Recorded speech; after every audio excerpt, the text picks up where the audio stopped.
Nu kągi, tęsim toliau ir dabar priėjom Melanie Reizes Klein, arba kitaip Melanie Klein. Žinoma autorė, kleinistai labai gerai žinomi visam pasauliu. Ir jinai tada irgi tuo pačiu. Taigi, gimė 1882 Vienoje, Austrijos tada Vengrijos imperijoje, mirė 60 metais, 78 metų Londone, Anglijoje. Ir jos domėjimosi sritys buvo, tai sukurtos naujoviškos terapinės vaikų psichoterapinės technikos, nes jinai dirbo daug su vaikais, bet ne tik su vaikais, jinai dirbo ir su suaugusiais. Įvestas terminas reparacija, daug šnekėta ir sukurta jos kėlimo teorija. Ir žinomiausias dalykas, tai aišku, projekcinė identifikacija. Jos mokytojais galima laikyti ir Zigmundą Freudą, ir pirmiausia Karlą Abrahamą.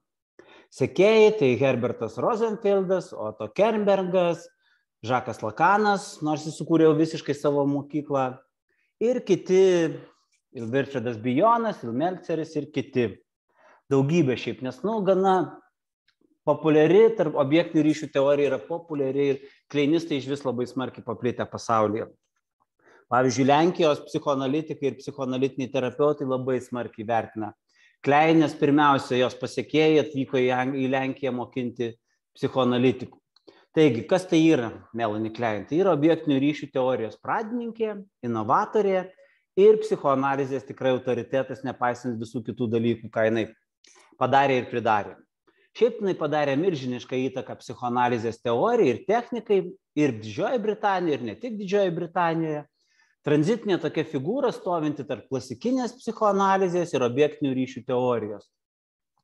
Kartu tikrai galima sakyti, kad sukūrė savo mokyklą, išskirtinę mokyklą, kuria didelis susidomėjimas pirmiausia buvo Pietų Amerikoje, pavyzdžiui, ir kaip vienas iš pavyzdžių tokioje Europoje, tai Italijoje. Ir pradžioje buvo tradicinė psichoanalitikė, bet vėliau šiek tiek atsitraukė nuo Freudo, nors pati jinai taip nesakė ir nelaikė, kad jinai atsitraukus nuo Freudo, vis tik jinai laikė save pasekėję Freudo. Iš kitos pusės yra informacijos, kad Karen Horney nukreipė savo dukras į psichoanalizę pas Klein, siekdama paskatinti jų augimą, bet po to padarė išvadą, kad tai nebuvo gera idėja. Jos buvo sutrikusios po tos analizės, sumišusios, nes Klein daug kalbėjo apie penio pavydą ir panašius dalykus. Tai vat, šiaip buvo gana ekscentriška figūra, tokia asmenybė, kelianti daug emocinių tokių neigiamų dalykų. Labai užsispyrusi, reikalaujanti ištikimybės iš savo pasekėjų.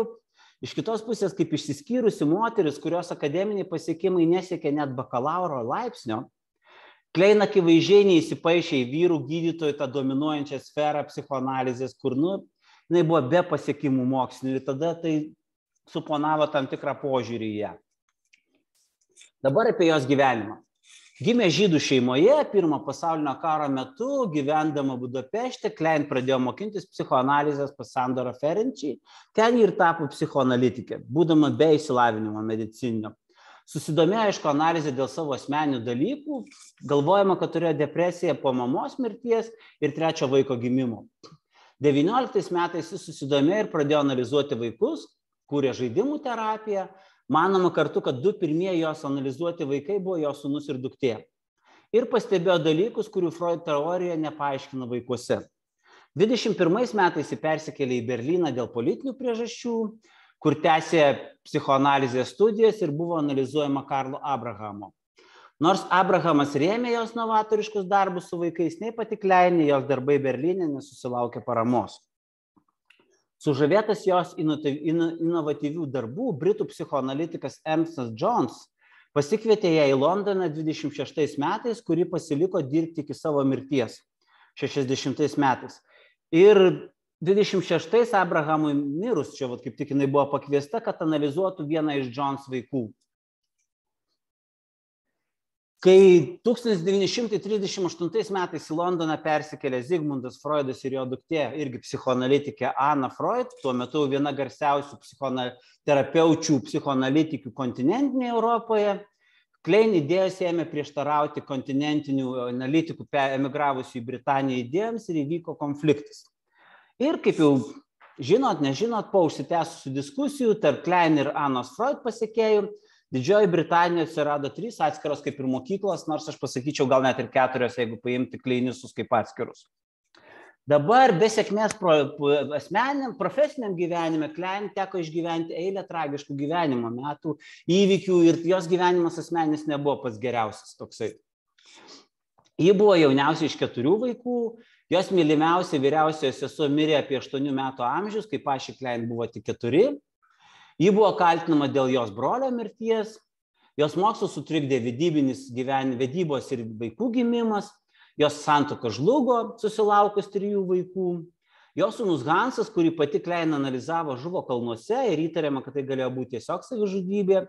O jos duktė, kurią jinai irgi analizavo vaikystėje, nors ir tapo gerai žinoma analitikė, Melita Schmidberg, kuri atvirai kovojo, duktė atvirai kovojo su savo motina Britų psichoanalitikų draugijoje.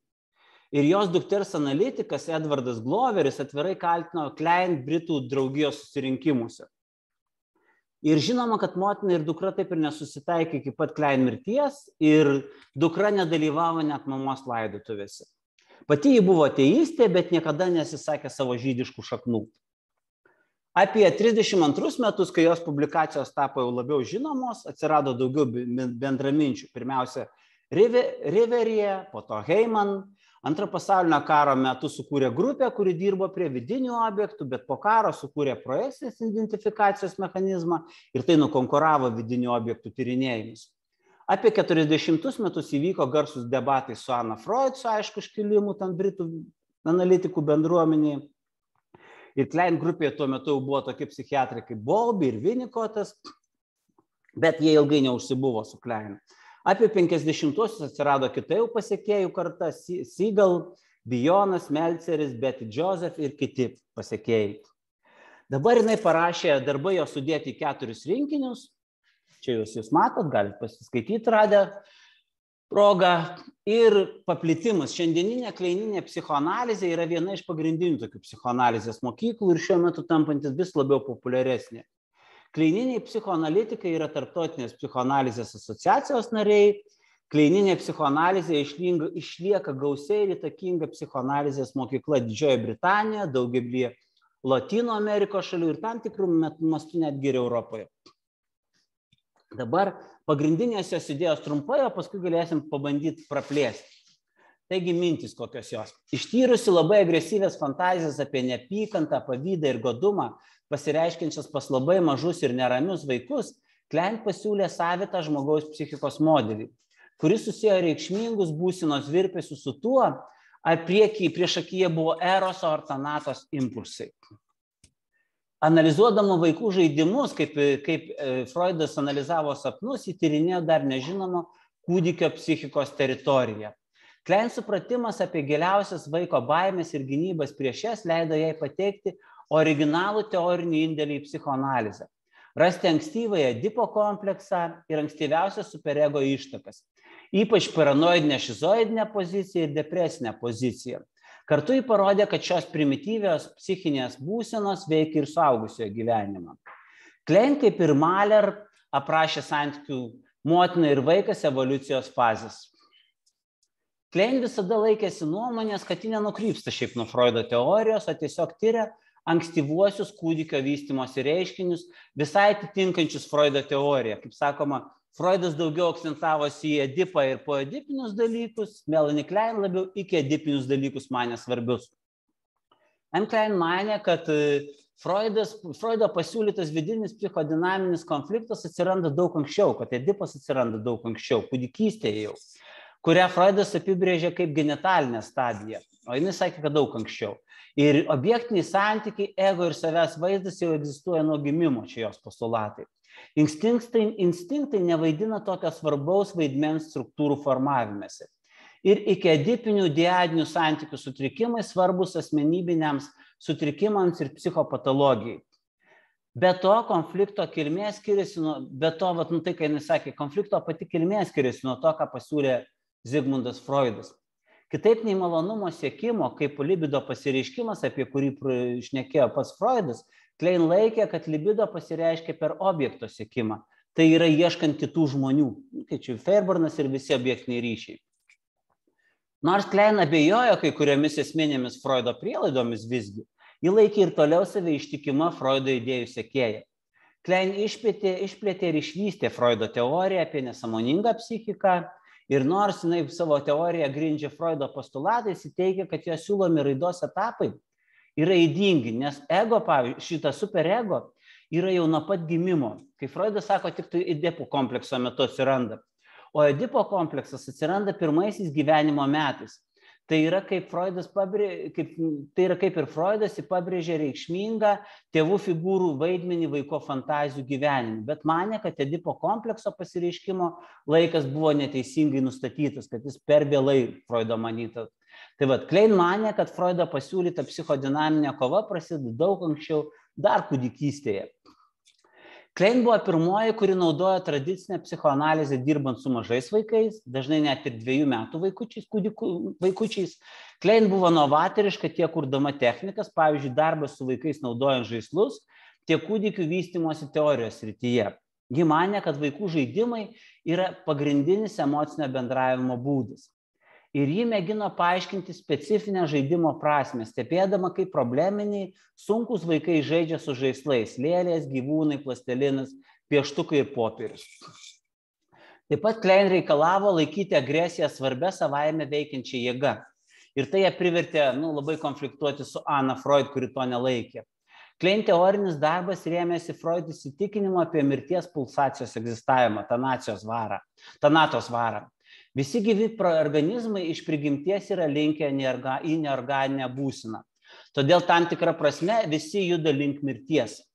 Taigi, psichologinė prasme erosas, tiksliau kaip gyvenimo pulsacija, vara, kaip palaikantis ir vienintis gyvenimo principas turi jėgą kompanionę, Thanatos, mirties agresijos pulsacija, kuris siekia nutraukti ir suardyti gyvenimą.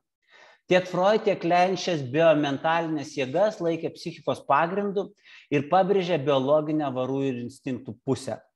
Esminis nuo gimimo yra mirties ir gyvenimo instinktų konfliktas, jinai sakė. Kūdikis patiria mirties instinktą kaip mirties susinaikinimo baimę. Ši kūdikio destruktyvaus impulso baimė perkeliama į objektą, kuris bejėgiško kūdikio fantazijose atrodo neįveikiamas ir nekontroliuojamas.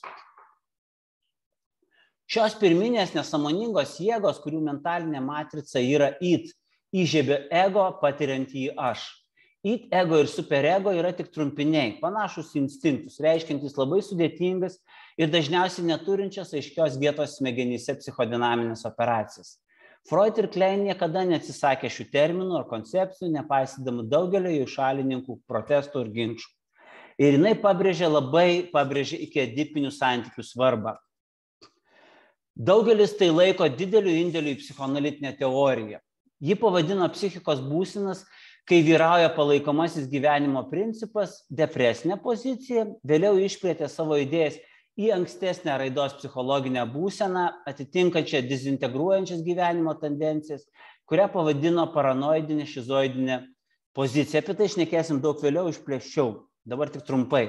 Kartu labai daug šnekėjo apie fantazijas, aišku, angliškam variante fantasy ir fantasy reikėtų PH pabrėžti, kad tai ne tas pats, neišskyrė fantazijas ir fantazijas kaip tokį skirtingą dalyką šiek tiek. Tai va, fantazijos įsivaizduojami kūno instinktų ir potraukių atvaizdai.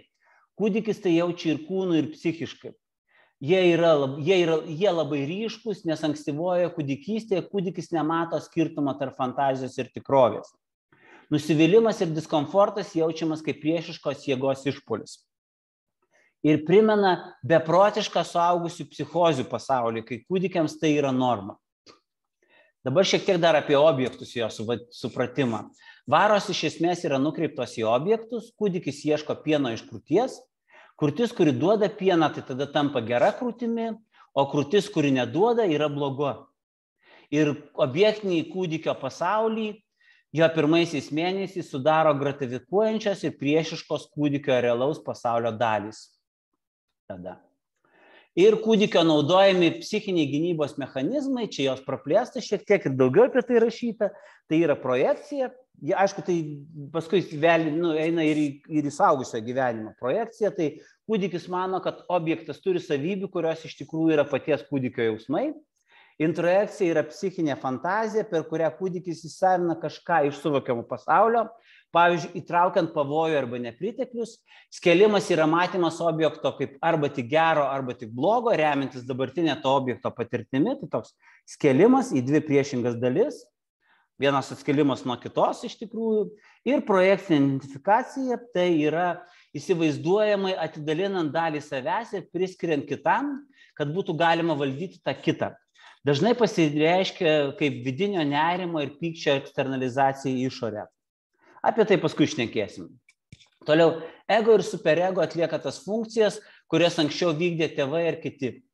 Kūdikis nukreipia gyvenimo ir mirties instinktus į išorinį objektą, pavyzdžiui, festuojančią ar gratifikuojančią krūtį. Gera krūtis tampa tuo aplinka, kuriasi ego. Ir šis vyravimas tarp introjekcijos ir projekcijos sukuria ego ir objekto amalgamą, kuri yra besivystančia ego širdis.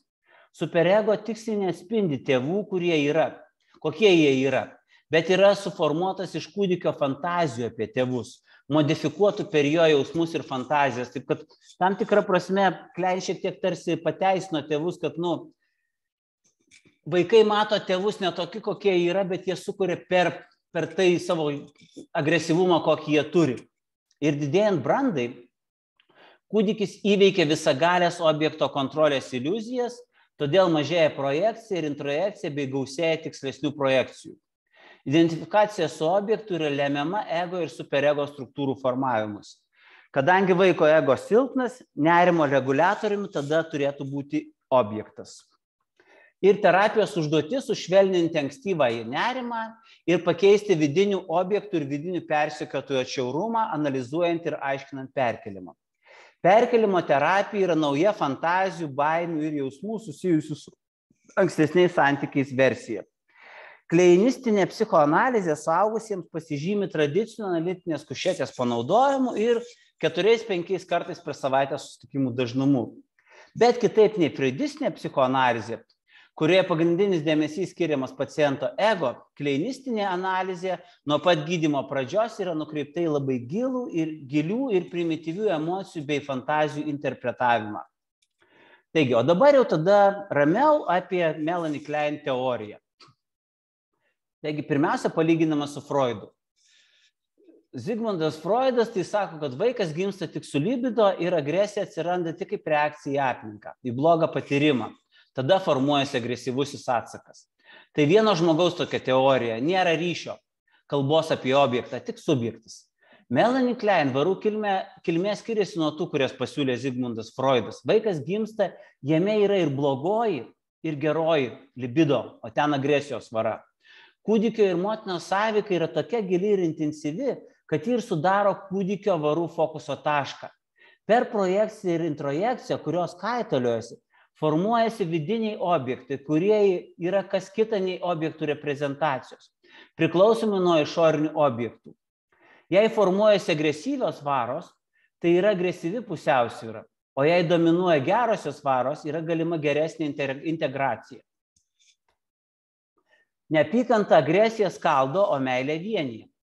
Užuot pabrėžusi libido, Klein pabrėžė agresijos mirties instinktą, tanatos. Ji pabrėžia, kad vaikas jaučiasi prieštaringai mylimo objekto atžvilgiu, nes kartais tas objektas nuvilia vaiką. Jei vaikas jaučia nusivylimą tokiu objektu, tuščia krūtis, mama nesuvokia, kad sauskelnės yra šlapios, šuos pastuksena į mažylį, tai vaikas sukels tą objektą, jaus tą objektą, matydamas į tą akimirką kaip blogą. Agresijos instinktas verčia vaiką tą daiktą fantazijos tada nužudyti. Kai vaikas fantazijos užmuša blogą objektą, vaikas akimirksniu pasijaučia liūdnas, jis ką tik nužudė mamą, kurią myli. Ir liūdesys motyvuoja vaiką tada iš naujo integruoti gerą objektą su blogu objektu per meilę.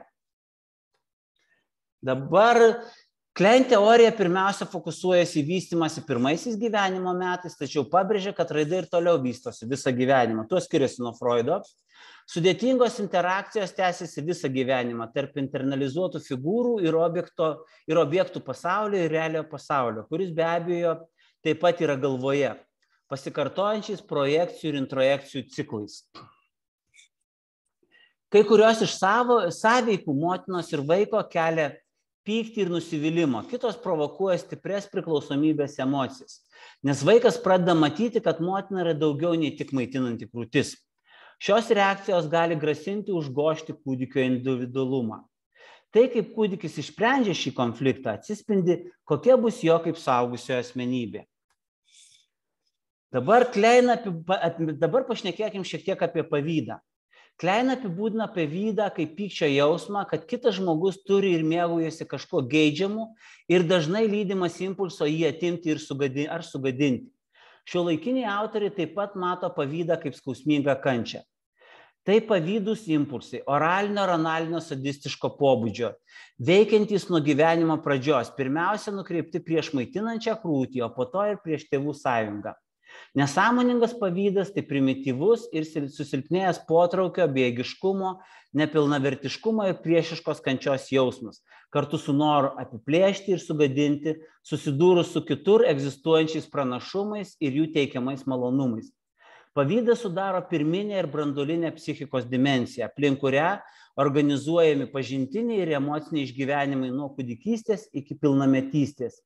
Nesąmoningas pavydas taip kaip orientacijos modulis žymi psichikos galutinio disonanso būseną.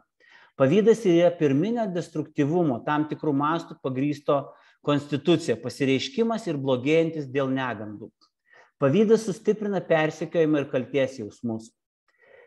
Kai kyla pavydas, psichika grįžta prie savo esmės, polarizuoto viso patyrimo suvokimo. Idealizuoto noro praradimas sukelia nusivylimą, sužalojimą, pyktį, nesąžiningumą ir reaktyvų pavydą. Sunaikina ir panaikina provokuojantį šaltinį taip. Nors pirminis pavydas kyla iš paranojinės ir šizoidinės pozicijos, sveikas pavydo brendimas suteikia galimybę. Dėkingumas kaip meilės, taigi ir gyvenimo instinkto išraiška yra pavydo antitezė. Dabar apie vidinius objektus. Ne vienas apibrėžimas negali paaiškinti pilnai šios sąvokos. Vidiniai objektai yra konceptualiai painus tuo, kad apibūdinami tiek iš metafiziologinės, tiek iš fenomenologinės perspektyvos. Metapsichologiškai pirmieji vidiniai objektai iš dalies yra gyvybės ir mirties instinktų kūrinys, kurie gali paveikti ego struktūrą ir yra superego pagrindas. Fenomenologiškai jie yra fantazijų turinys, bet fantazijų turinčių realų poveikį. Vidinių objektų konceptualizavimas neatsiejamai susijęs su Klein gyvenimo ir mirties instinktų teorija. Jos idėjos apie nesąmoningas fantazijas ir jos teorijos apie vystymąsi nuo paranoidinės, šizoidinės pozicijos link depresinės pozicijos, kurioje vyksta perėjimas nuo dalinio objekto link viso objekto funkcionavimo. Klein pastebėjimai apie vaikų žaidimus leido susidomėti tuo, kas vyksta vaikų viduje ir kaip jie suvokia žmonės savo pasaulyje. Manoma, kad vidinis pasaulis yra apgyvendintas vidiniais objektais. Vidinis objektas yra terminas plačiai naudojamas klinistinėje teorijoje. Vidiniam psichiniam ir emociniam išorinės figūros dar žinoma kaip išorinis objektas pavaizdavimu. Kartu su tos figūros, kuri buvo introjektuota į savastį patyrimu. Kaip mato, tai yra plačiau. Vidinio objekto pobūdis yra nuspalvintas savasties, į kurią jie buvo suprojektuoti. Kūdikio požiūris į šių objektų motyvaciją iš dalies grindžiamas kūdikio suvokimu apie išorinį objektą ir iš dalies troškimais ir jausmais, kuriuos kūdikis išprojektavo į išorinius objektus. Piktybinis noras sukelti skausmą blogame objekte ir geranoriškas noras suteikti malonumą geram objektui, kaip pavyzdys. Svarbiausia, vidiniai objektai yra tie, kurie kyla iš tėvų, ypač iš motinos ar krūties, į kuriuos kūdikis ir nukreipia savo meilės, gyvenimo instinktus ar neapykantos mirties instinktus aspektus. Manoma, kad šios objektus priimtus į save kūdikis gali patirti kaip fiziškai esančius kūne, sukeldamas malonumą, geras vidinis dalinis objektas krūtis arba skausmą, blogas vidinis dalinis objektas krūtis. Vidiniai objektai patiriami kaip susiję vienas su kitu žmogaus viduje. Su jais galima identifikuotis, jie asimiliuojami, jie gali būti jaučiami kaip atskiri nuo savęs, bet tuo pat metu egzistuojantis viduje. Remiantis kleinistinė teorija, vidinio objekto būklė laikoma nepaprastai svarbia asmens raidai ir psichiniai sveikatai. Ego sugebėjimas suderinti ir integruoti patirtį yra labai svarbus objekto introjekcijai ir identifikavimui su geru objektu. Pažeisti ar negyvi vidiniai objektai sukelia didžiulį nerimą ir gali sukelti asmenybės dezintegraciją, o objektai jaučiami kaip sveiki skatina pasitikėjimą savimi ir gerovės jausmą. Ir Melanie Klein teigia, kad kūdikiai internalizuoja arba praryja viską į savo pasąmonę, kategorijas ar tikrovės vaizdus. Visa tai yra žinoma kaip introjektai arba objektai. Šie introjektai objektai ir yra panaudojami kaip šablonai paaiškinti kitus gyvenimo pojūčius ar išgyvenimus. Pavyzdžiui, motinos objektas naudojamas aiškinant patirtį su kitomis vyresnėmis moterimis arba apskritai moterimis. Ir vidiniai objektai gali egzistuoti keliais lygiais. Jie gali būti daugiau ar mažiau nesąmoningi ir daugiau ar mažiau primityvūs. Infantiliški vidiniai objektai iš pradžių patiriami konkrečiai kūne ir mintyse ir sudaro primityvų suaugusio psichikos lygį, nulemiant vėlesnį suvokimą, jausmus ir mintis. Vidiniai objektai gali reprezentuoti savastį sapnuose, fantazijos ir kalboje. Vidiniai objektai yra tik vienas iš savasties komponentų kartu. O dabar apie savastį šiek tiek, kaip jinai suprato, tai savastį sudaro senamadiškas ego, kaip vykdomojo mechanizmo koncepcija, modeliuojanti savikontrolę, kontroliuojančią judrumą, sfinkterius ir afektinės būsenas ir kuri tarpininkauja su išoriniu pasauliu. Vidaus objektai ir ego turinys, kuriuos susieja afektas jausmai, rodantis, kaip vaikas patiria tuos objektinius santykius. Taigi, savastis reiškia ego ir vidinių objektų derinį unikaliame, dinamiškame santykyje, kuris apima charakterį ir suteikia asmenybės tapatumo jausmą, kuris išlieka ir yra gana pastovus laikui bėgant. Kartu kūdikio poreikių tenkinimo laipsnis iš esmės reiškia ir savasties raidą. Objektiniai santykiai, čia dabar apie juos pašnekėsime, yra techninis terminas, apimantis intraspsichinius ir tarpasmeninius aspektus. Tai reiškia sąveiką ir tarpusavio ryšius tarp įvairių savasties elementų, kurie išreiškiami dabartinių santykių su kitais žmonėmis arenoje. Vidiniai objektai ir kitos savasties dalys yra reciprokiniam ryšyje su išoriniais objektais, taip kaip bet kokiuose santykiuose asmenybės yra viena kitos veikiamos. Tai yra išoriniai santykiai yra nuolat sąveikoje su vidinėmis psichinėmis struktūromis. Dabar apie fantazijas, pasąmoninės fantazijas. Freudas pristatė nesąmoningų fantazijų ir fantazavimo sąvoką, kurią jis laikė filogenetiškai paveldėti žmogaus proto gebėjimų. Melanie Klein priėmė jo nesąmoningos fantazijos idėją, tačiau ją dar labiau išplėtė, nes būtent darbas su vaikais suteikė jai didelę patirtį apie platų vaikų fantazijų turinį. Klein matė kūdikio psichinį pasaulį kaip užpildytą primityvių ir žiaurių konfliktų, žmogžudiškų ir kanibalistinių tendencijų, tokių fantazijų, matymų, vaizdų. Klein šį psichologinį instinkto aspektą pavadino nesąmoningą fantaziją. Fantasy ir fantasy. Sąmoningai, kaip ir sakiau, jinai rašo per PH, kad būtų galima atskirti jį nuo žodžio fantazija. Klein teigia, jog vaiko elgesys su motinos krūtimi nulemtas jo fantazijų, kai mentalinis gebėjimas fantazuoti jau atsiranda žymiai vėliau. Pasąmoninė fantazija per pozicijas, apie kurią šnekėsim, ima keistis, darosi daug daugiau realistiškesnė. Kleinistinėje teorijoje nesąmoningos fantazijos yra kiekvieno psichinio proceso pagrindas ir lydi visą protinę veiklą. Fantazijos laikomos pagrindiniu gebėjimu, pagrindžiančių ir formuojančių mintį, sapną, simptomus ir gynybos modelius. Klein ir jos įpėdiniai pabrėžė, kad fantazijos abipusiai sąveikauja su patirtimi, formuodamos besivystančias intelekto ir emocijų savybės. Nesąmoningos fantazijos besiformuojančiame kūdikio psichinėme pasaulyje yra keičiamos aplinkos, nes kūdikis visgi turi kontaktą su tikrove. Nuo to laiko, kai kūdikis pradeda bendrauti su išoriniu pasauliu, jis užsiima savo fantazijų tikrinimu realybėje. Minčių kilmė slypi šiame fantazijų testavimo su tikrove procese. Tai yra mintis ne tik konfrontuoja su fantazija, bet jie ir grindžiama bei iš jos kildinama. Jeigu taip apibrėžimas tų fantazijų, tai yra psichinis somatinių įvykių atvaizdavimas kūne, apimantis instinktus ir fiziniai pojūčiai, interpretuojami kaip santykiai su objektais, sukeliančiais tuos pojūčius. Fantazijos yra psichinė tiek libidinių, tiek agresyvių impulsų, taip pat gynybos mechanizmų nuo tų impulsų išraiška. Fantazija yra tam tikra psichinio gyvenimo duotybė, kuri juda išorės link pasaulio. Jie apibūdinami kaip primityvūs vidiniai mentaliniai instinktai ir varų vaizdai. Šiems įvaizdžio potencialams suteikiama pirmenybė paraleliai su varomis ir jie ilgainiui leidžia vystyti sudėtingesnėms psichinio gyvenimo būsenoms. Pirmieji kūniški išgyvenimai padeda sukaupti pirmuosius prisiminimus, o išorinė realybė pamažu įsilieja į fantazijos tekstūrą. Netrukus vaiko fantazijos gali piešti plastinius vaizdus ir pojūčius, regimai, klausos, kinestetinį, lytėjimo, skonio, kvapo atvaizdus ir kitą. Šie plastiniai vaizdai ir dramatiškos fantazijos reprezentacijos yra laipsniškai ištobulinamos kartu su artikuliuotu išorinio pasaulio suvokimu. Gavęs tinkamą priežiūrą, kūdikis gali toleruoti didėjantį supratimą apie patirtį, kurią slegia nesąmoninga fantazija ir kuri lemia pasiekimą raidoje, tai yra pozicijos Klein teorija.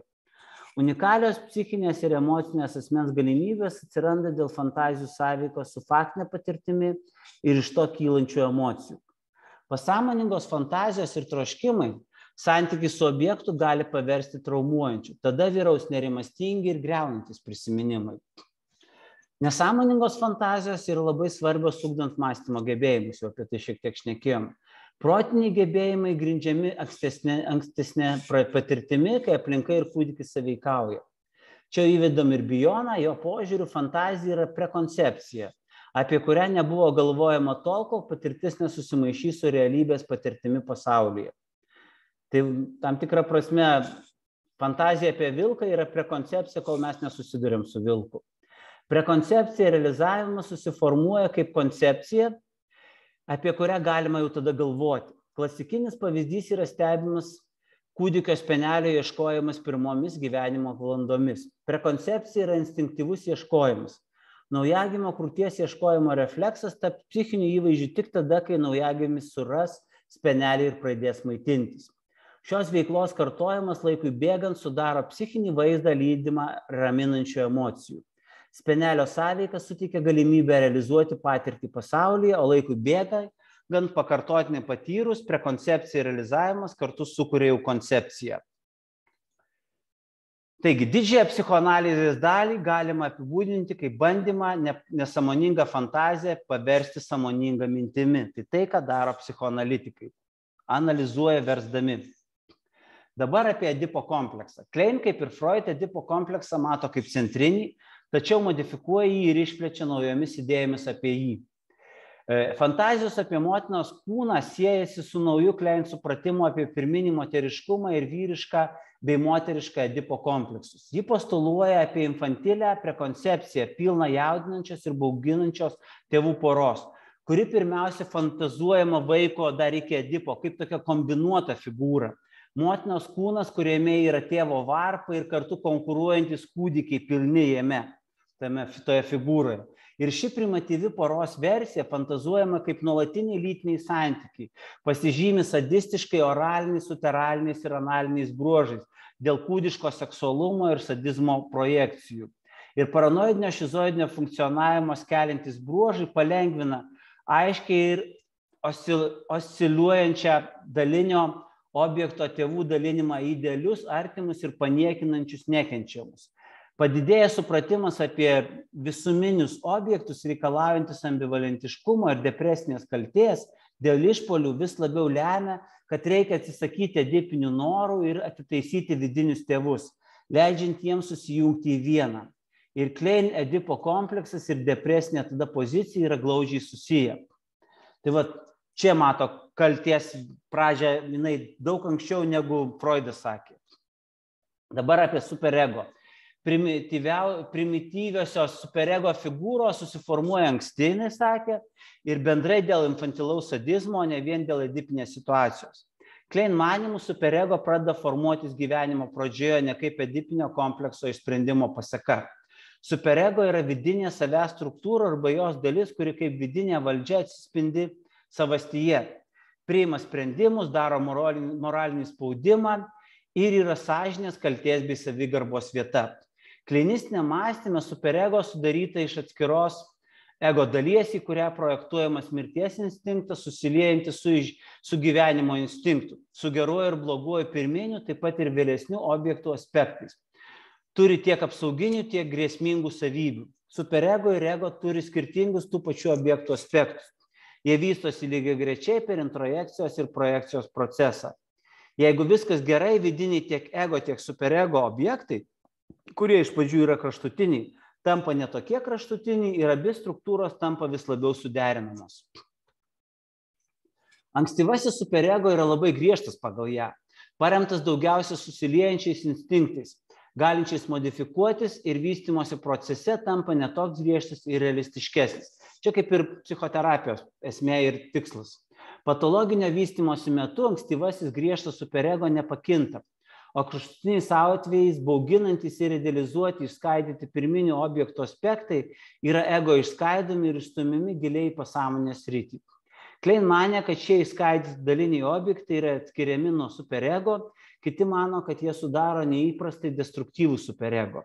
Nesvarbu, ar jie laikomi superego ar ne, Klein ir kiti mano, kad šie kraštutiniai vidiniai objektai gali būti siejami su dideliu sutrikimu ir net psichozėmis.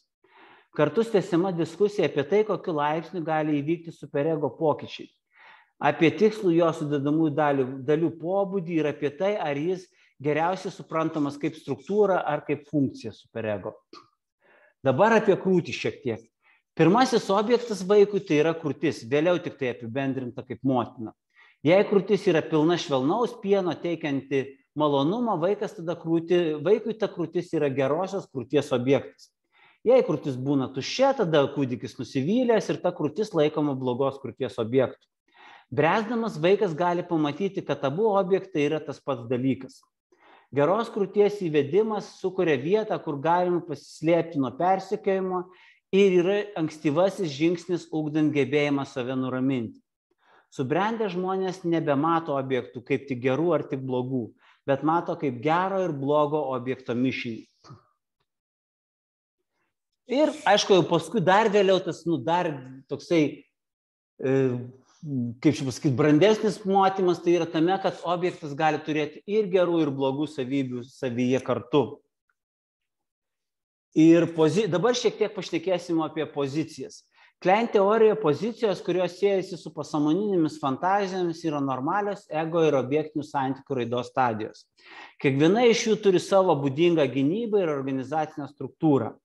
Ir jinai išskiria paranoidinę, šizoidinę ir depresinę pozicijas, kurios pasireiškia priešedipinėje oralinio vystymosi stadijoje. Bet kartu manoma, kad tai fliuktuoja ir visą gyvenimą keisdamusis.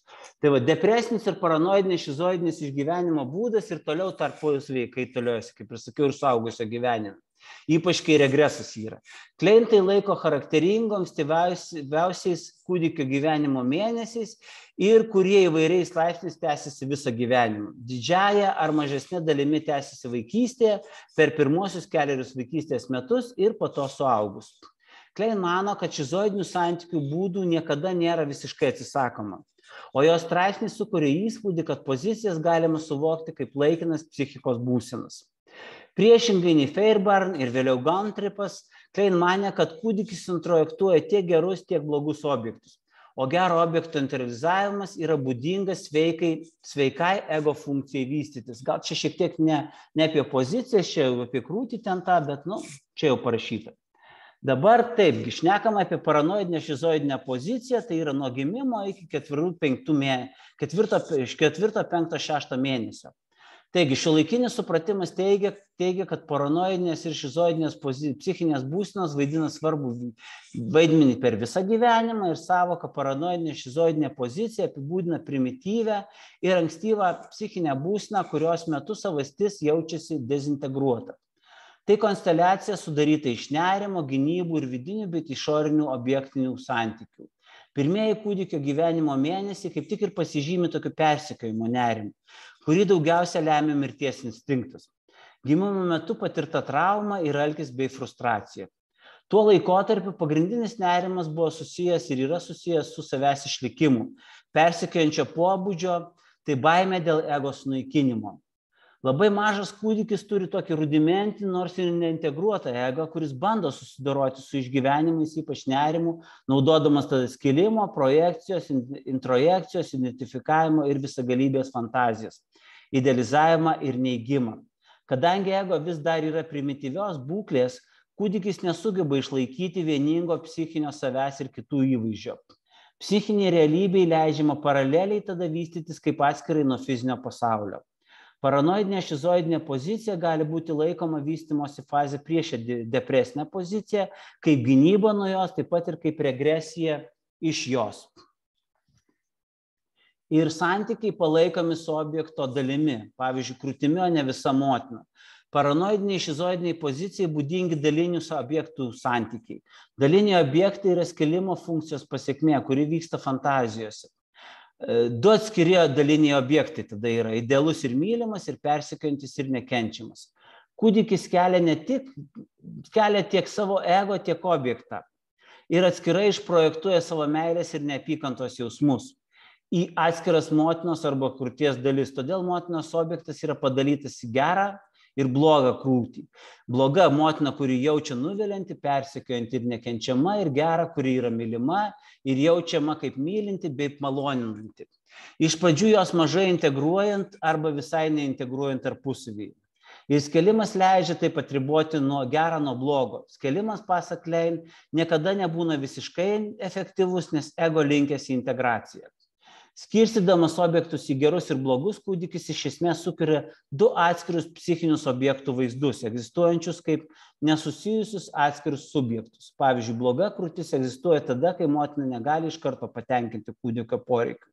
Todėl kyla noras sunaikinti šį objektą. Tuo tarpu geroji krūtis egzistuoja kaip poreikiai patenkinti ir sukelia meilės jausmą objektui. Ilgas objekto gerosios krūties motinos nebuvimas patiriamas tada kaip persekiojantis ir remiantis nesąmoningos fantazijos teorija, persekiojamas kūdikis fantazuoja blogo objekto sunaikinimą. Vaikas jausis ambivalentiškas mylimo objekto atžvilgiu, nes kartais tas objektas nuvilia vaiką. Jei vaikas patiria nusivylimą kokiu nors objektu, vaikas tą objektą suskels, matydamas, kad tą akimirką viskas blogai ir agresijos instinktas vers vaiką fantazijos tą objektą iš tikrųjų nužudyti. Čia kaip pavyzdys. Klein pažymi, kad objekto skilimas taip pat skelia ir ego. Ir skaidydamas jį į daugybę mažesnių dalių. Kūdikis, kuris fantazuoja blogos krūties sunaikinimą, nėra tas pats kūdikis, kuris priima gerą krūtį. Bent jau tol, kol nepasiekiama depresinė pozicija. Nuolatinis ir ilgalaikis savęs suskaldymas toksai, kaip tik silpina trapų, nesusietą ego ir gali suskelti rimtus sutrikimus ateityje. Visagalybė ir idealizavimas bei visiška objektų kontrolė taip pat yra svarbus kėlimo veiklos aspektai šioje fazėje, pozicijoje. Jei įmanoma, neigiama bloga patirtis yra visagališkai neigiama, o gera patirtis idealizuojama ir perdedama, kad būtų apsaugota nuo persekiojančios krūties baimės. Projekcija tai bandymas išstumti blogį, kad tai būtų valdoma visagalybės meistriškumo dėka. Neigiami jausmai yra projektuojami motinai, tuo tarpu teigiami pojūčiai yra įtraukiami į procesą vadinamą binariniu skėlimu. Šis binarinis kėlimas yra būdas sveikam vystymuisi, nes suteikia galimybę kūdikiui pajausti ir išlaikyti pakankamai geros patirties patyrimą, kuris būtų centrinė širdis, aplink kurią būtų galima integruoti kontrastingus savęs aspektus. Klein mano, kad gero vidinio objekto sukūrimas yra būtina sąlyga vėlesniam depresinės pozicijos perdirbimui. Šis kėlimas susieja save su teigiamais pojūčiais ir tokiu būdu sudaro pozityvios savęs sampratos pagrindą, kad kartu tinkančios palaikyti ir neigiamus savęs aspektus. Visas blogis tada išprojektuojamas į išorę, kartu su vara sunaikinti blogį. Ir tai sukelia paranoją, kad blogis grįš siekdamas keršto. Dėl to ta pozicija vadina šizoidinė paranoidinė skėlimas ir paranoja. Kad galėtų susidoroti su šia paranoja, kūdikis pradeda ciklą, kuriame tam tikras negatyvas yra internalizuojamas, kad būtų galima jį suvaldyti. o motinai projektuojama kas gera, kad ji galėtų apsaugoti kūdikį. Klein mano, kad tiek konstituciniai, tiek aplinkos veiksniai irgi turi įtakos paranoidinės šizoidinės pozicijos eigai. Pagrindinis konstitucinis veiksnys yra kūdikio gyvenimo ir mirties instinktų pusiausvyra. Pagrindinis aplinkos veiksnys yra motinystė, kurią gauna kūdikis. Jei vystymasis vyksta normaliai, paranoidinio nerimo ir šizoidinės gynybos dažniausiai atsisakoma ankstyvosios kūdikių paranoidinės šizoidinės pozicijos metu ir perdirbant depresinės pozicijos metu. Labai svarbu, kad tikri tėvai būtų šalia, kad rodytų savo meilės tęstinumą, kad būtų tas perėjimas ir perdirbimas. Tokiu būdu vaikas suvokia, kad tai, kas nutinka geriems objektams fantazijoje, neatsitiks jiems iš tikrųjų, kad tu nesunaikinsi gero objekto, kad jis išgyvens. Ir tada perinam prie depresinės pozicijos, kuri nuo 6 metų ir toliau vystosi, bet kaip sakiau, ten vyksta kaitaliojimasis. Depresinė pozicija yra centrinė psichinė konsteliacija, einanti po paranoidinės šizoidinės pozicijos kūdikio vystymėsi ir manoma, kad prasideda per antrus 6 gyvenimo mėnesius. Kūdikis įgydamas fizinę ir emocinę brandą pradeda integruoti fragmentišką savo tėvų suvokimą ir vis labiau integruoja ir savęs jausmą. Sujungdamas prieštaringus meilės ir neapykantos jausmus, nekenčiamo ir mylinčio žmogaus supratimas tada tampa vientisas, blogis ir gėris gali vienu metu būti toleruojami tam pačiam žmoguje. Ir tas pats jausmas, sukeliantis labiausiai kankinantį kaltės jausmą ir laikui bėgant, taip pat kyla ir atgaila, ir noras atitaisyti. Reparacija. Ji pakartotinai peržiūrima ir tobulinama per ankstyvą vaikystę ir su pertraukomis visą gyvenimą. Tęsiasi ta depresinė pozicija. Klein depresinę poziciją vertino kaip svarbų vystymosi etapą. Jis suprato, kad depresinė pozicija yra labiausiai subrendusi psichologinės organizacijos forma. Kad tai yra gerai būti depresiniai pozicijoje, būti liūdesy, kuri toliau vystosi visą gyvenimą. Liūdna būsena yra depresinė pozicija. Brendimas yra glaudžiai susijęs su netektimi ir liūdesiu. Liūdesys motyvuoja vaiką iš naujo integruoti gerą daiktą į blogą objektą per meilę. Kai vaikas nužudė blogą objektą fantazijose, vaikas akimirksniu pasijaučia liūdnas, juk jis ką tik nužudė mamą, kurią myli ir dėl to jis nori tai atstatyti, iš naujo integruoti. Neapykanta ir agresija valdo ir meilė, kaip ir sakiau, vieni. Ir dėl to psichoterapijoje meilė yra vienas iš pagrindinių dalykų. Ir faktiškai ir fantazijoje kūdikis supranta, kad gali pakenkti asmeniui, kurį ambivalentiškai myli. Kūdikis, kurio destruktyvios fantazijos buvo nukreiptos į blogą motiną, kuri nuvylė, dabar pradeda suprasti, kad bloga ir gera, frustruojanti ir padedanti, ji visada yra ta pati motina.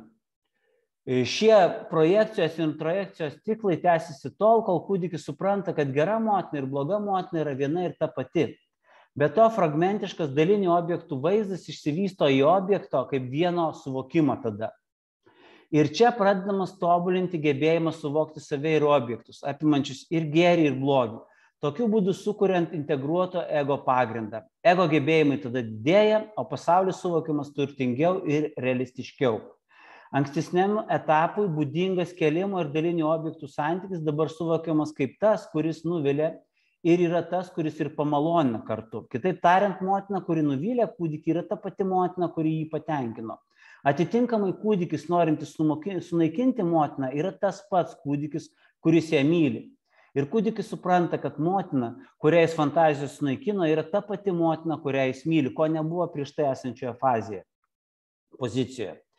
Kitaip nei nerimo jausmai užklupantis kūdikį ankstesnėje būklės metu, depresiniai pozicijai būdingi kaltės jausmai ir apėmęs prarastas visagalybės jausmas. Šizoidinė gynyba vis dar rodoma, tačiau kaltės, gedėjimo ir noro atitaisyti jausmai jau dominuoja psichikos raidoje. Baimė būti sunaikintam keičiama baimė sunaikinti kitą. Tokiu būdu kūdikis, norėdamas atkurti ir atitaisyti objektus, kuriuos fantazuodamas sunaikino, užsiima reparaciją. Šis gebėjimas kompleksiškai žiūrėti į save ir objektus bei įsitraukti į nuraminimo veiksmus yra nepaprastai svarbus sveikų santykių vystymuisi suaugus. Depresinėje pozicijoje kūdikis sugeba patirti kitus kaip visumą, o tai radikaliai jau keičia objekto santykius nei ankstesnėje fazėje. Prieš depresinę poziciją geras objektas jokių būdų nėra tas pats, kas Blogas objektas. Poliarinės savybės gali būti vertinamos kaip skirtingi to paties objekto aspektai tik depresinėje padėtyje. Didėjantis gėrio ir blogio artumas tada sukelia ir atitinkamą ego integraciją. Nesąmoninga kaltė dėl to destruktyvių fantazijų kyla reaguojant į nuolatinę globėjai teikiamą meilę ir dėmesį. Kadangi suaktyvėja baimė prarasti mylimąjį, daromas labai svarbus žingsnis vystymėsi. Šie kaltės ir kančios jausmai dabar yra naujas elementas meilės emocijoje. Jie tampa neatsiejama meilės dalimi ir daro didelę įtaką tiek kokybei, tiek kiekybei santykių ir žmogaus pačio asmenybės. Vystydamasis, ką Gronštein vadina pirminiu skilimu, kūdikis suvokia savo atsiskyrimą tada nuo motinos. Šis supratimas leidžia atsirasti kaltei dėl kūdikio ankstesnių agresyvių fantazijų, kai blogas buvo skeltas nuo gero. Laikinas motinos nebuvimas leidžia nuolat atkurti jos kaip reprezentacijos įvykį kūdikio galvoje. Suvokiant pirminį skelimą, sukuriama erdvė, kurioje egzistuoja simbolis, simbolizavimas ir patiriantis subjektas suvokia, egzistuoja jau vienumoje ir visumoje. Istorija, subjektyvumas, vidiniškumas ir empatija tampa tada įmanomi. Depresiniai pozicijai būdingos gynybos apima maniakinės gynybas, represiją ir atstatymą. Maniakinės gynybas yra tokia pati gynybos priemonė, kuri pasireiškia paranoidiniai šizoidiniai pozicijoje, tačiau dabar yra mobilizuota apsaugoti psichiką nuo depresinio nerimo. Dėl depresinės pozicijos tada jau didėja ego integracija, todėl ankstesnė gynyba keičiasi savo pobūdžiu, tampa netokia intensyvi ir leidžia geriau suvokti psichinę tikrovę. Perdirbant depresinį nerimą, projekcijos pasitraukia, suteikdamas kitam daugiau autonomijos, realybės ir atskirą egzistenciją. Iš šio vystymosi etapo atsiranda užuojautos, atsakomybės ir rūpesčio kitiems gebėjimas ir sugebėjimas susitapatinti su subjektyvia žmonių, kurie rūpi patirtimi. Atsitraukus destruktyvioms projekcijoms vyksta agresyvių impulsų represija. Vaikas globėjams leidžia egzistuoti labiau atskirai, o tai palengvina vis didesnę vidinės ir išorinės tikrovės diferenciaciją. Visagalybės sumažėja, o tai reiškia kaltės ir praradimo baimės sumažėjimą. Kai viskas klostosi gerai, besivystantis vaikas suvokia, kad kiti išoriniai žmonės yra savarankiški, turintys savo poreikius ir subjektyvumą. Pakartotinai patyrus pakankamai gerą rūpinimąsi, vaiko vidinis išorinių kitų įvaizdis tampa vaiko vidiniu objektu ir keičiamas patyrimu, todėl vaizdas transformuojasi, susiliejant geriems ir blogiems, kurie tampa panašesni į tikrąjį objektą. Pavyzdžiui, motina, kuri gali būti ir gera, ir bloga. Freud manymu tada ir malonumo principą keičia tikrovės principas. Melanie Klein suprato, kad depresyvus elgesys yra būtina socialinio gyvenimo sąlyga. Be to įmano, kad vidinio ir išorinio pasaulio sujungimas yra tarp asmeninių santykių pradžia. Visagalybinė objekto kontrolė dabar jaučiama kaip tikresnė ir atskiresnė ir jinai sumažėja. Kito pripažinimas atskirų nuo savęs apima kitų santykius. Taigi supratimas apie edipinę situaciją neišvengiamai lydi depresinę poziciją. Klein teigia, kad žmonės, kuriems vaikystėje niekados nepavyksta perdirbti depresinės pozicijos ir toliau kovos su šia problema suaugusio gyvenime. Pavyzdžiui, priežastis, dėl kurio žmogus dėl artimo žmogaus mirties gali patirti intensyvų kaltės jausmą, gali ir būti neperdirbta depresinė pozicija. Kaltė dėl to, kad trūksta diferenciacijos tarp fantazijos ir tikrovės. Taip pat veikia ir kaip gynybos mechanizmas, ginantis nuo nepakeliamų liūdesio jausmų, o mylimo žmogaus vidinį objektą nuo nepakeliamo įnešio, kuris baiminamasi gali sunaikinti vidinį objektą amžiams. Terminas depresinė pozicija, aišku, kartojamas skirtingai, tačiau susijusiais būdais gali. Tai gali nuvesti infantilę šios raidos integracijos patirtį, apskritai tai reiškia bet kokiam gyvenimo etape kaltės ir sielvarto patyrimą dėl neapykantos išpuolių ir pažeistos išorinių bei vidinių objektų būklės, kuris skiriasi jaučiamos katastrofos laipsnių nuo įprasto liūdesio dėl netekties iki sunkios depresijos. Šis terminas taip pat laisvai vartojamas nurodant depresinės pozicijos funkcionavimą, reiškiančią, kad individas gali priimti asmeninę atsakomybę ir suvokti save ir kitus kaip atskirus. Taigi gali būti ir kaip patologija, bet gali būti ir kaip normalus dalykas. Dabar tolimesni dar apmąstymai apie pozicijas buvo kitų. Winfriedas Bijonas apibūdino pozicijų dinamiškumą, Tai pabrėžė ir Ogdenas, bei išplėtė Steineris, kalbėdami apie pusiausvyrą tarp paranoidinės, šizoidinės ir depresinės pozicijos. Ogdenas ir Goldsteinas tęsė ankstyvų infantilių psichikos būsenų tyrinėjimą, įtraukdami Meltzer ir Bick ir kitų darbus apie poziciją prieš paranoidinę, dar šizoidinę poziciją. Goldsteinas, sekdamas Bijonu, taip pat kelia hipotezę apie transcendentinę padėtį, kuri atsiranda pasiekus depresinę poziciją. Šis tiek Ogdeno, tiek Goldstein darbo aspektas daugeliu išlieka ginčytinas klasikinio objektinių santykių teorijos srityje. Dabar šiek tiek apie varas. Zigmundas Freudas sukūrė koncepcijas objektinis santykis, kad apibūdintų ir prabėžtų, jog kūno varos patenkina jų poreikį per terpę objektą esantį konkrečiam fokuse. Pagrindinė Melanie Klein objektinių santykių teorijos tezė buvo ta, kad objektai vaidina lemiamą vaidmenį kuriant subjektą ir gali būti arba dalinis, arba visuminis objektai. Yra vienas organas, motinos krūtinė, arba visas asmuo motina. Vadinasi, tiek motina, tiek tik motinos krūtis gali būti varos patenkinimo būdų. Be to, pagal tradicinę psichoanalizę yra bent dviejų tipų varos – libido ir mirties vara, mortido. Taigi objektai gali būti tiek mirties, tiek neapykantos sukėlėjai, afektiniai libido ir mirties varos efektai. Dabar pašnekėsime apie projekcinę identifikaciją. Taigi, kas tai yra? Projektinė identifikacija yra nepasąmoninė fantazija, kurios metu savęs ar vidinio objekto aspektai yra atskiriami ir priskiriami išoriniam objektui. Tarp britų kėliniečių yra tyli prielaida, kad projekcija ir projekcinis identifikavimas reiškia tą patį dalyką. Ir projekcinis identifikavimas tiesiog yra Freudo projekcijos sąvokos praturtinimas ir išplėtimas. Kaip terminą projekcinė identifikacija, Klein pristatė straipsnį pastabos apie kai kuriuos šizoidinius mechanizmus. Ir čia ją cituojant, projekcija padeda ego nugalėti nerimą, panaikindama pavojų ir blogybės.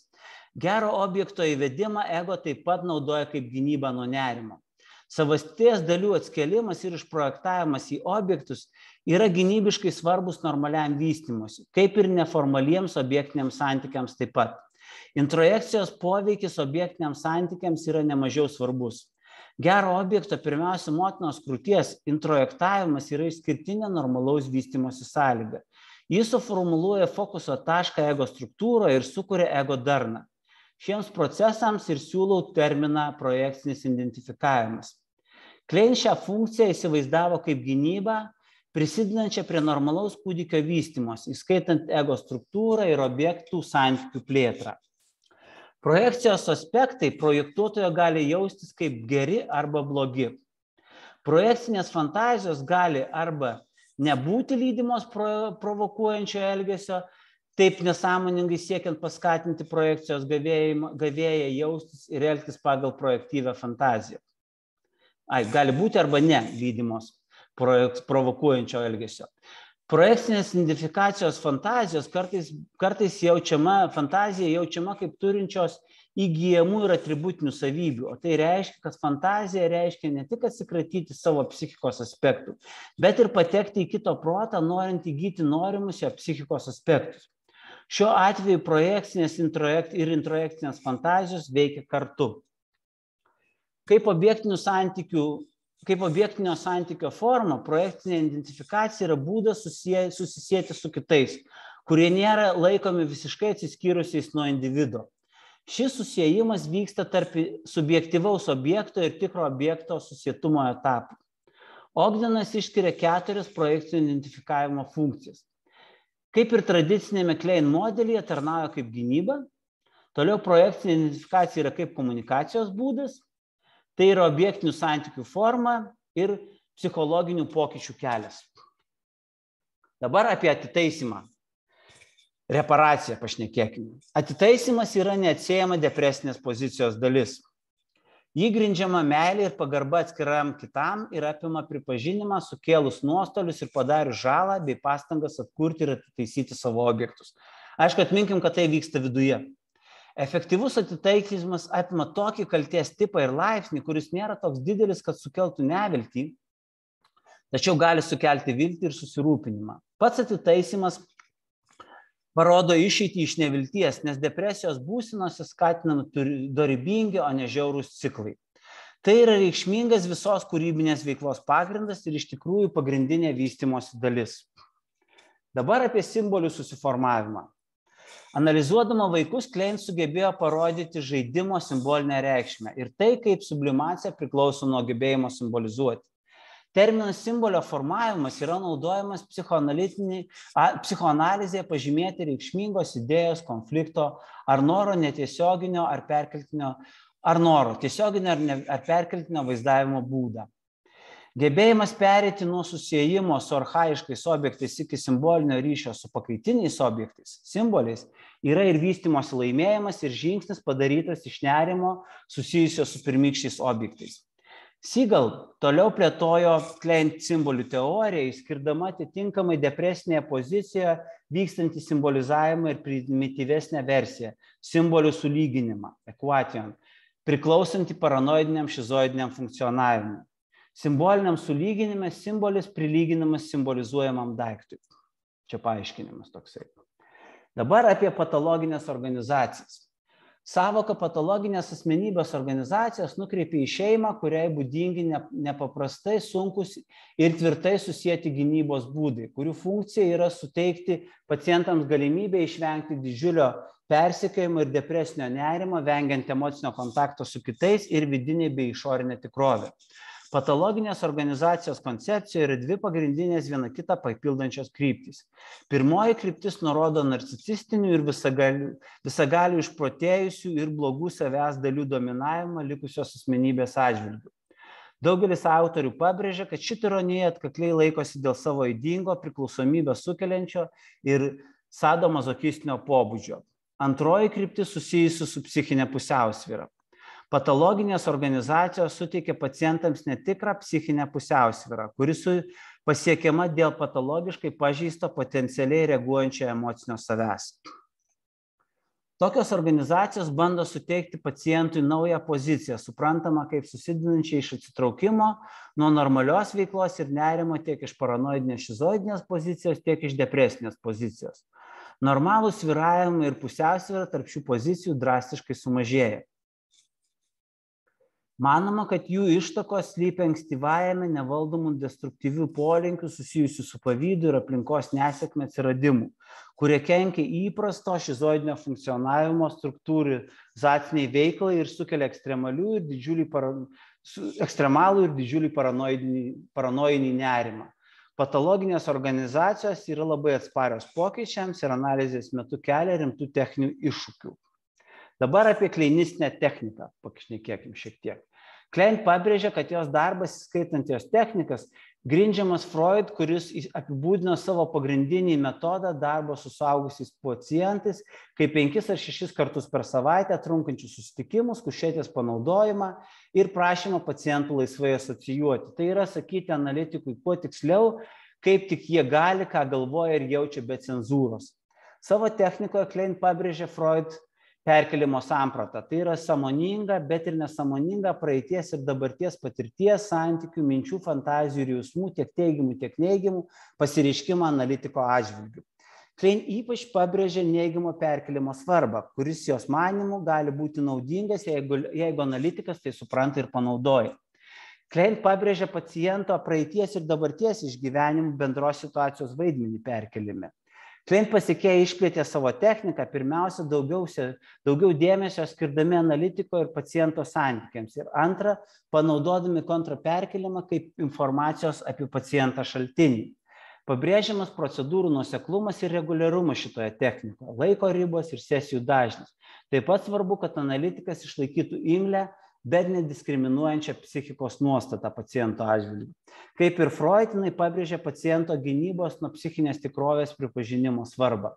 Ji taip pat pabrėžia paciento nerimą kaip atskaitos tašką analitiko supratimui apie paciento nesąmoningas fantazijas ir laiko analitiko interpretaciją pagrindinė analitinės terapijos priemonė. Nors Klein iš esmės sutinka su Freud gyvenimo ir mirties instinktų idėja, jos techninis požiūris labiau susijęs su konkrečių instinktų turiniu, o ne su abstrakčia jų konceptualizacija. Klinikinis stebėjimas yra jos atskaitos taškas ir ypatinga dovana. Jos darbės stebėjimas ir idėjos sąveikauja tarpusavy, kad atsirastų naujų pastebėjimų ir tolimesnių teorijų. Taigi, Klein technika ir klinikinis turinys yra glaudžiai susiję ir sąveikaujantis. Todėl ji nebando aprašyti technikos grinai abstrakčiai, nesuteikdama klinikinio turinio. Dabar tolimesni technikos tobulinimai buvo daromi kartu su Klein dirbusių Stračkiai, Ratkerio, Rosenfeldo, Biono, Sigalo, Joseph ir kitų. Buvo du pagrindiniai pokyčių tipai. Pirma, daug dėmesio skiriama analitiko ir paciento santykiams, kaip pagrindiniam informacijos apie pacientą šaltiniui, priešingai nei ankstesnėme paciento kaip izoliuoto subjekto, kurį buvo galima stebėti iš objektyvios perspektyvos nuomonė. Antra, priešingai nei Freud ir Klein susiformavo nuomonė, kad analitikų priešinis perdavimas tam tikromis aplinkybėmis gali būti naudingas informacijos apie pacientą šaltinis irgi. Dabar taip, interpretuoti reikia nelaukiant pagal Klein, nes jei neinterpretuosi, tai kils nerimas ir tada bus negerai, pacientas toliau jau negalės funkcionuoti. Klinistai interpretuoja labai anksti ir labai gilios interpretacijos būna. Bet čia reikia labai žiūrėti, ar tai nėra analitiko tiesiog neigiamas kontraperkelimo konfliktas, kuris bandomas įspręsti paciento pagalba. Ir nėra gerai ir agresija į pacientą, ir tai bus išveikimas. Tikroji kainistinė interpretacija nebūna agresyvi, tai nebūna išveikimas, tą reikia atminti. Ir Klein neverčia simboliui suprantamą kalbą, bet jį juos interpretuoja sujungdama. Dabar tarp Anos Freud ir Melanie Klein skirtumai. Požiūris, aišku, į Edipo situaciją, santykis į perkelimą ir kur interpretacija nukreipta labiau į realybę ar į fantazijas. Ana Freud nuo ryšio su mama priklauso ir perkelimas, teigia. Neigiamas ryšys abiejų situacijų. Jei su mama geras ryšys, tai su analitiku formuosis neigiamas perkelimas, nes vaikui jis yra svetimas asmuo. Ir jei vaiko ryšys su mama blogas, tai formuosis teigiamas perkelimas. Ir į perkelimą žiūrėjo realiau. Melanie Klein sakė, kad vystosi kitaip. Koks buvo vaiko patyrimas su mama, toks bus perkelimas ir į analitiką. Tai, kaip suprantu, tiek apie pačią Melanie Klein ir jos teoriją. Aišku, čia labai trumpai, tikrai reikėtų daug, kaip pasakyti, detaliau viską tą nagrinėti, kaip ir su kiekvienu autoriu, ir tikiuosi, kam patiks Melanie Klein, tai tikrai jie gilinsis ir gal pagaliau Lietuvoje atsiras ir kleinistų grupė, kurios kažkaip mano įsivaizdavimu galbūt ir šiek tiek trūksta. Taip, tai tiek apie šitą teoriją ir šitą autorę. Čia sustosim.